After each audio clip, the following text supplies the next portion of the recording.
The author of a well-known fire officer's manual is defending the publication in light of recent snickers and the media poking fun over the chapter titled, Enemy Attack and UFO Potential.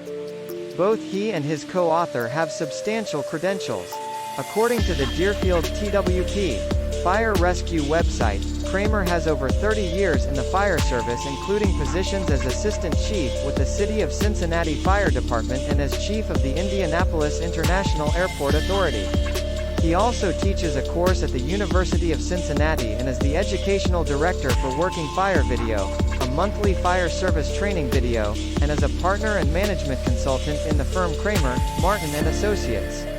He also has a Ph.D. in management from the University of Cincinnati.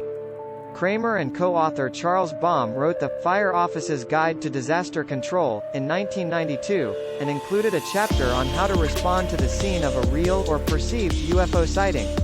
The manual is widely available online through websites such as Amazon.com, and several copies are available at the Library of the National Fire Academy, according to its online card catalog. The chapter is also cited and quoted on numerous websites that interpret it as government recognition of a UFO threat. The topic garnered recent attention after Kramer was interviewed by the Japanese game show, Fountain of Trivia, which bills itself as a contest of useless knowledge, and by the local Pulse Journal newspaper. Kramer said many people are missing the chapter's point about UFOs. Whether they exist or not is not the issue. It's the perceived existence, he said, which creates the potential for panic, injury and even death. He also said he uses the term UFO, literally, to refer to any unidentified flying object, not just to mean an alien spaceship, as the term is usually associated. Unidentified simply means nobody knows what it is, but it still scares the hell out of people, he said. Kramer said there have been a number of incidents over the years that have induced panic, going back to the famous Orson Welles radio presentation of the War of the Worlds, in 1938, when some listeners feared there was a real Martian, or misidentified German, attack underway and reportedly fled the region or took up arms. He said more recent incidents include a perceived religious sighting in New York that caused traffic problems. Kramer declined to comment further. According to the Pulse Journal, the chapter directs firefighters to approach real or perceived UFOs the same way as if they were approaching a hazardous materials call, passively. Kramer said if an unknown situation like this arises, a firefighter doesn't want to do anything that could make the situation worse. Montgomery County, Maryland fire spokesman Pete Pieringer said this is an issue the fire service has addressed. It's been discussed at certain levels throughout the fire service, he said. Unfortunately, we have to prepare for things that may never occur. One of my favorite sayings is that when people don't know who to call they fire department, Pieringer said. Even if a Martian ship or UFO landed in the backyard they'd call the fire department, and we'd come and figure something out. Okay, now, let us talk a little about how strange the rebuttal made by the good doctor really is. For readers who already have made up their minds that there is no such thing as a UFO notwithstanding the overwhelming evidence to the contrary, it should be pointed out that there is circumstantial evidence that disastrous effects have already been attributed to UFO activity in more than one nation, including the United States. Okay, now, let's get real. The good doctor states that he uses the term UFO, literally, to refer to any unidentified flying object, not just to mean an alien spaceship.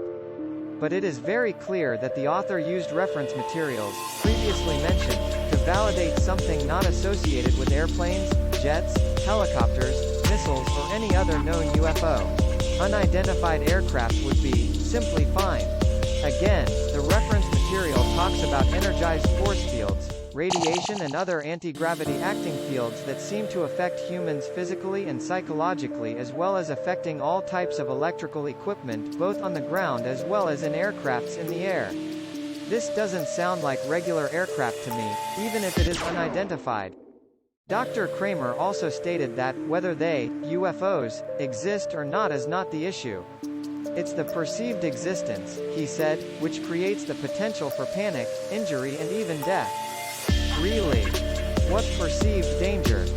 One example that has been used over and over when dealing with UFO aliens is the Orson Welles War of the Worlds radio broadcast in October 1938. It caused a nationwide panic due to the perceived danger that the average U.S. citizen accepted as real. When people tuned into the radio show after the intro, people believed that there was a Martian invasion going on. People even went out with their shotguns and fired at water towers thinking that they were Martian tripods. Yes, there are a lot of people out there who do not stop to think when they are given information from some perceived form of authority, like the news media, police, army or politicians. I will give you that. Keep in mind that that incident proved in general that people are subject to others' spoken suggestions. This is not the case that Dr. Kramer is writing about. If you read chapter 13, it is clear he is referring to coming up to a crashed UFO. Have you ever seen an aircraft on the news, in the movies or documentary? They all look about the same during and after a crash. If I came across an unidentified crashed plane, and it is still smoking or on fire, of course I will stay away from it. This is due to the perceived danger of fuel exploding, like a car with smoke billowing out of the engine.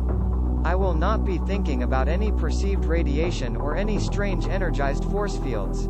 If it is not smoking, I will call the authorities and check to see if there are survivals. That is the simple protocol for me as a civilian. Take into account that there are so many books already written for the airport's firefighters explaining what to do in dealing with crashed aircrafts. Maybe Dr. Kramer should borrow those for reference material. Yeah. Sure. Lastly, the good doctor stated that, unfortunately, we have to prepare for things that may never occur. Okay then. Maybe we should have a chapter to prepare us for dealing with ghosts, demons, Bigfoot or other cryptid creatures.